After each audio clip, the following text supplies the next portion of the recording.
Hi everyone, this is Varanika. आज हम बात करने वाले हैं कि कॉम्पनसेटरी एफॉरेस्ट्रेशन जो इंडिया में हो रहा है उसके साथ क्या क्या प्रॉब्लम्स हैं। तो एक एनालिटिकल लेक्चर ये रहेगा जो कि आपको मेंस के लिए बहुत सारा हेल्पफुल हो सकता है, और प्रीलिम्स से रिलेटेड जो जो फैक्ट्स आएंगे वो मैं आपको बताती जाऊँगी। बाकी आप यहाँ पे मेरे बारे में जान सकते हैं। This is my Telegram channel जहाँ पे आप किसी भी क्वेरी के लिए मुझसे कनेक्ट कर सकते हैं। अभी देखिए क्या हुआ, as a part of international climate change commitments, वैसे भी क्लाइमेट चेंज पे बहुत जोर दिया जा रहा है। इंडिया भी बहुत ज़्यादा कमिटमेंट्स अगर आप देखेंगे हमने क्लाइमेट को लेकर की हैं। अब इंडिया ने क्या प्रॉमिस किया है जो आपको याद रखना है, जो कि प्रीलिम्स के लिए इम्पॉर्टेंट होगा। ठीक है, फर्दर इसी के बेसिस पे हम एनालिसिस करेंगे। इंडिया ने प्रॉमिस किया है कि हम अपना फॉरेस्ट और ट्री कवर जो है उसको इंक्रीज करेंगे, ताकि जो कार्बन डाइऑक्साइड या ग्रीन हाउस गैसेस हैं, कार्बन डाइऑक्साइड इक्विवेलेंट जिनको बोला जाता है, वो एब्जॉर्ब कर पाएँ। क्योंकि फॉरेस्ट ट्रीज किस चीज़ में हेल्प करते हैं, ये सब क्या है, ये सब कार्बन सिंक हैं। ये एटमॉस्फेयर से ग्रीन हाउस गैसेस कार्बन को रिमूव करने में हेल्प करते हैं। जैसे कार्बन को रिमूव करेंगे तो क्या होगा, आपका जो ग्लोबल वार्मिंग है वो कम होगी। ग्लोबल वार्मिंग का सबसे ज़्यादा रीज़न ही यही है। तो हम क्या बोल रहे हैं यहाँ पे, to absorb an additional amount 2.5 billion to 3 billion tons हम कार्बन डाइऑक्साइड इक्विवेलेंट 2030 तक इतना कैपेसिटी बना देंगे, इतने फॉरेस्ट और ट्री कवर लगा देंगे कि इतना रिड्यूस करेंगे एटमॉस्फेयर में। तो ये चीज़ आपको प्रीलिम्स के लिए ये सेंटेंस याद रखना है। अब जिस तरह की ये हमारी कमिटमेंट्स हैं, एक तरफ तो हम जो इम्प्रूव करना चाहते हैं एमिशंस इंटेंसिटी को, यानी एमिशंस आपकी कम हो, और दूसरी तरफ हम रिन्यूएबल एनर्जी पे फोकस करना चाहते हैं, क्योंकि अभी तक हमारी एनर्जी की मैक्सिमम रिक्वायरमेंट्स फॉसिल एनर्जी पूरी कर रहा है, फॉसिल फ्यूल से पूरी हो रही है। तो हम रिन्यूएबल एनर्जी की तरफ जाना चाहते हैं, लेकिन forestry target is relatively difficult one two achieve. तो लेकिन जो ये हमने कहा ना कि हम फॉरेस्ट ट्री कवर तो आप चलो ठीक है इंक्रीज कर सकते हो, लेकिन फॉरेस्ट को इंक्रीज करना इज बिट डिफिकल्ट। ऐसा क्यों है, क्या आप मुझे कमेंट सेक्शन में बता सकते हो कि फॉरेस्ट और ट्री कवर आपस में अलग कैसे हैं।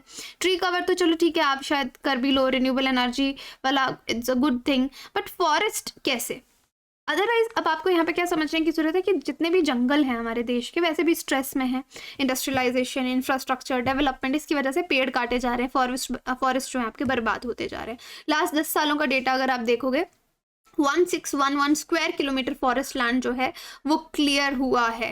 मतलब दिल्ली जितना एरिया आपने क्लियर कर दिया इंफ्रास्ट्रक्चर और अपने प्रोजेक्ट्स के लिए। Nearly third of this 529 square kilometre अगर आप देखोगे लास्ट 3 साल में क्लियर हुआ है। 10 साल का डेटा बताता है कि 1611 स्क्वायर किलोमीटर, और लास्ट 3 साल में 529 स्क्वायर किलोमीटर इतना फॉरेस्ट आपने काट दिया, खत्म कर दिया। इंडिया का फॉरेस्ट ट्री कवर, अब ये एक इंपॉर्टेंट न्यूज़ हमारे सामने आई थी 2022 जनवरी में कि इंडिया का फॉरेस्ट कवर इंक्रीज हो गया, ट्री कवर इंक्रीज हो गया। कितना, 2261 स्क्वायर किलोमीटर लास्ट 2 सालों में ये रिपोर्ट आई। बट गवर्नमेंट का जो डेटा है वो इसमें क्या दिखाता है कि फॉरेस्ट कवर इंक्रीज हुआ है 1540 स्क्वायर किलोमीटर लास्ट 2 सालों में, यानी 2019 और 2021 के बीच में आपने फॉरेस्ट इंक्रीज किए 1540 स्क्वायर किलोमीटर। ठीक है, ट्री प्लांटेशन किया, इसमें आपने एफॉरेस्ट्रेशन किया, रीफॉरेस्ट्रेशन किया, ये सब प्रोग्राम्स आपने चलाए और इंडिया का फॉरेस्ट और ट्री कवर इंक्रीज किया। Very good thing. और ये सब आप कैसे कर पाए, इंडिया कैसे कर पाया, जिस तरह के मिशंस चल रहे थे, green India mission, national afforestation programme, tree plantation exercises, highways, railways, so ये सब आपको याद रखना इंडिया की तारीफ में कि हमने ट्री कवर इंक्रीज करने के लिए क्या क्या किया। फ्लैगशिप गवर्नमेंट के प्रोग्राम्स जिनको बहुत अच्छे से हमने प्रमोट किया, बहुत सारे फंड्स यहाँ पे डाइवर्ट किए, जैसे national rural employment guarantee scheme, Namami Gange, ये इनका भी इन प्रोग्राम्स में, चाहे ये डायरेक्टली फॉरेस्ट से रिलेटेड नहीं है, लेकिन इनमें हमने एफॉरेस्ट्रेशन का एक अच्छा कंपोनेंट रखा था कि पेड़ लगाने का यहाँ पे एक कंपोनेंट जो था वो ज़रूर था।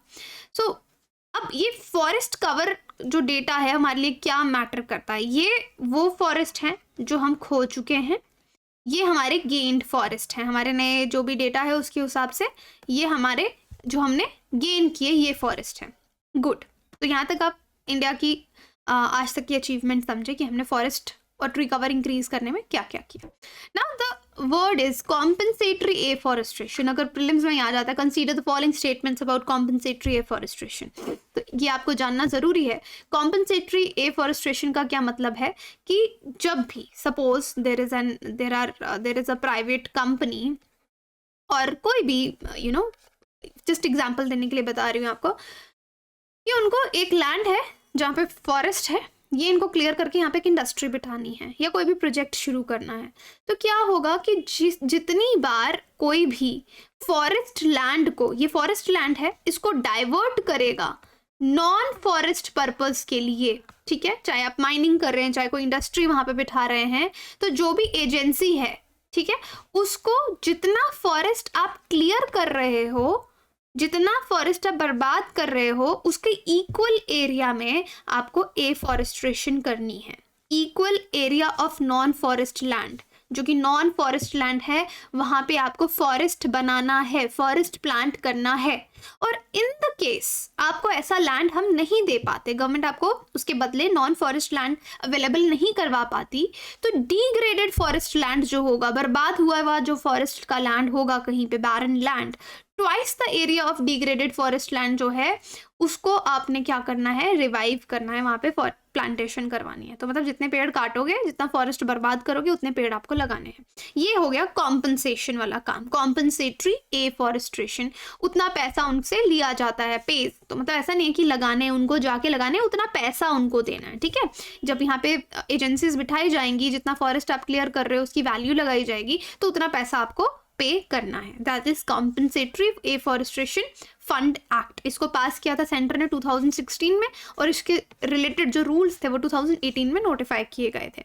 अब ये जो CAF compensatory afforestation fund act है, यहाँ पे फंड्स कलेक्ट किए जाते हैं कॉम्पनसेटरी एफॉरेस्ट्रेशन के लिए, और उनको आगे मैनेज किया जाता है। एडहॉक कैंपा बिठाया हुआ है उसके लिए, compensatory afforestation fund management planning authority. तो जो इस CAF एक्ट के अंदर अथॉरिटी आती है जो मैनेज करती है, दैट इज कैंपा। ना ये जो प्लांटेशन का एक्सरसाइज है, अब यहाँ पे ना एनालिसिस वाला पार्ट क्या है, जब भी मैं स्टैटिक में पढ़ाती हूँ तो मैं स्टूडेंट्स को फॉरेस्ट के बारे में बताती हूँ कि फॉरेस्ट क्या है। देखो, फॉरेस्ट एक बहुत ही कॉम्प्लेक्स सिस्टम है। कॉम्प्लेक्स क्यों है? आप बोलेंगे मैम पेड़ लगा दिए तो फॉरेस्ट बन गया ना? नहीं, फॉरेस्ट बहुत कॉम्प्लेक्स है। फॉरेस्ट नेचुरल है। किसी जंगल में गए हो कभी? क्या आपको हमेशा वहाँ पे एक तरह के पेड़ नज़र आते हैं? नहीं, वहाँ पे बहुत सारे पेड़ हैं, अलग अलग तरह के पेड़ हैं, है ना। Different kind of trees are there, different kind of species are there. अब आप इन्वायरमेंट स्टैटिक जब पढ़ना शुरू करते हो तो आप क्या पढ़ते हो? बेसिक कॉन्सेप्ट्स ऑफ इन्वायरमेंट, जिसमें आप पढ़ते हो कि फूड चेन है, फूड वेब है, आप होम्योस्टेसिस ऑफ इकोसिस्टम पढ़ते हो कि इकोसिस्टम खुद को कैसे बैलेंस करता है, कैसे एक स्पीशीज़ दूसरे स्पीशीज़ पे डिपेंड करती है। एक फॉरेस्ट के अंदर अलग अलग तरह की स्पीशीज़ हैं, जिस तरह से की स्टोन स्पीशीज़ आती हैं।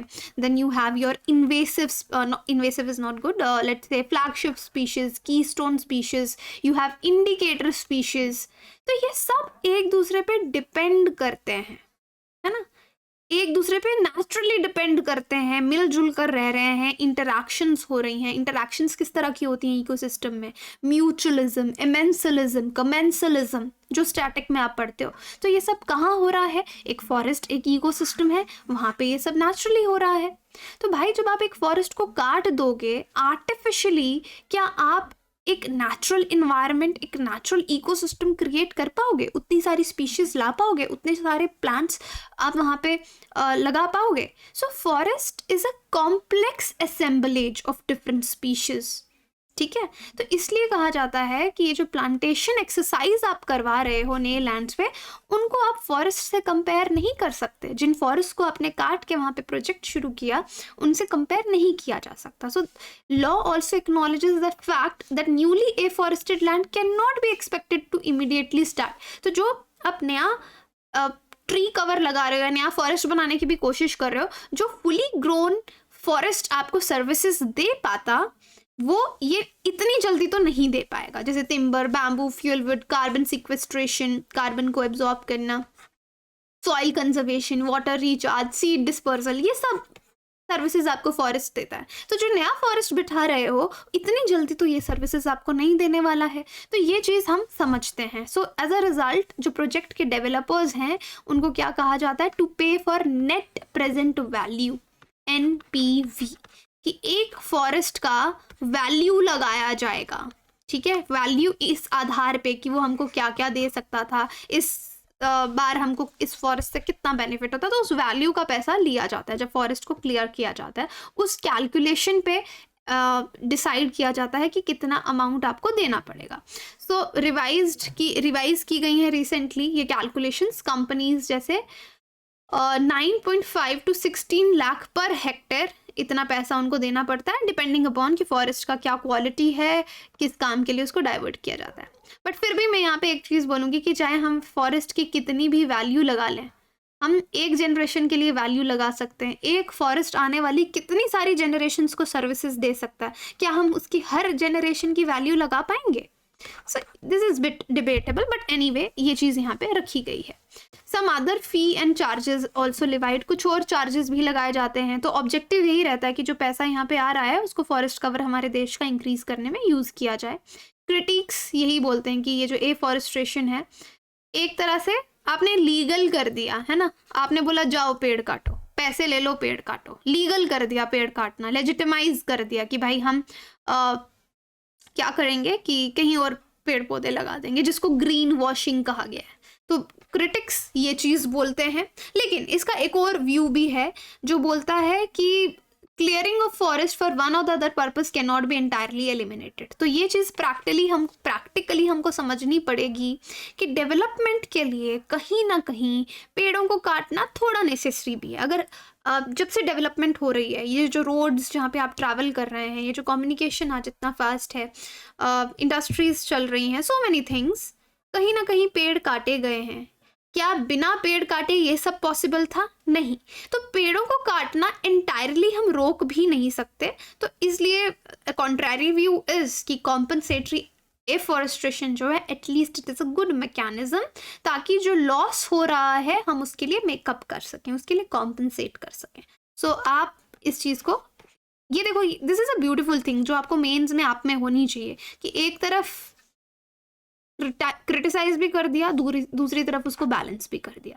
तो it is a very good slide for you mains answer writing.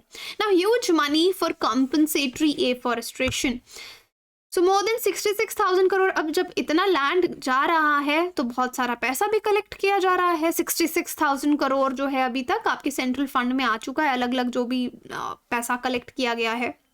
और 55,000 करोड़ अगर आप देखेंगे डिफरेंट स्टेट गवर्नमेंट्स को भेज दिया गया है कि आप एफॉरेस्ट्रेशन का प्रोसेस कराओ।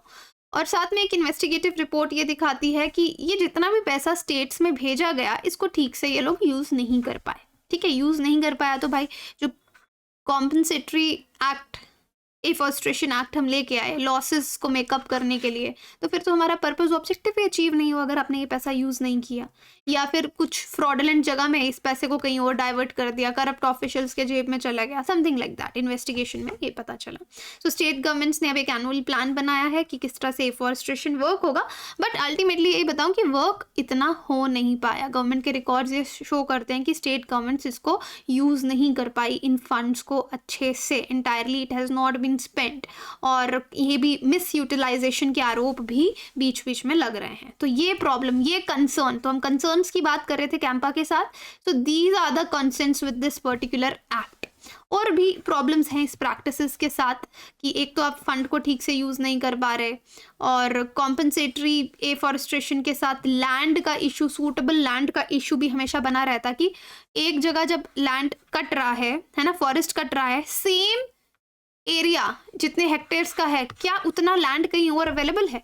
तो अगर अवेलेबल नहीं होता तो क्या किया जाता है, टुकड़ों में लैंड दिया जाता है कि जाओ वहाँ पे पेड़ पौधे लगाओ। फिर एफॉरेस्ट्रेशन के साथ क्या प्रॉब्लम होती है, मैंने आपको फॉरेस्ट समझाया, वहाँ पे मिक्स्ड स्पीशीज़ हैं, तो वहाँ पे मोनोकल्चर देखा जाता है कि एक ही स्पीशीज़ लगा दिया। जब आपने एक स्पीशीज़ लगा दिया तो आप कुछ भलाई नहीं कर रहे हो। ठीक है, एक तो पुअर क्वालिटी का लैंड देंगे और वहाँ पे वैसे ही पेड़ पौधे नहीं लग पाएंगे, और so this is the thing. और मोनोकल्चर वाला अलग प्रॉब्लम हो जाता है। तो बायोडाइवर्सिटी का लॉस एनीवे हो ही रहा है, जिससे बायोटिक प्रेशर प्लांटेशंस पे इंक्रीज होता जा रहा है।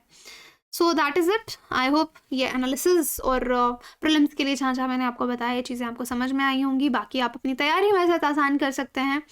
सो कोई भी कोर्स आप लेना चाहें तो कोड इज़ वीरो यूपीएससी, ये यूज़ करके आपको मैक्सिमम डिस्काउंट मिलेगा और मेरा पर्सनल गाइडेंस भी।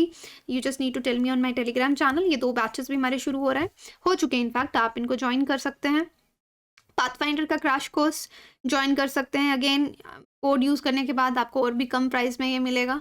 All India prelims mock test हो रहा है, ऑफलाइन ऑनलाइन दोनों, तो इसको ज़रूर दीजिए। वीरो UPSC is the code that you can use. Offline भी आप हमारे साथ पढ़ सकते हैं और 0% EMI है इन केस आप अपने पॉकेट्स पे बर्डन नहीं चाहते। Thank you so much.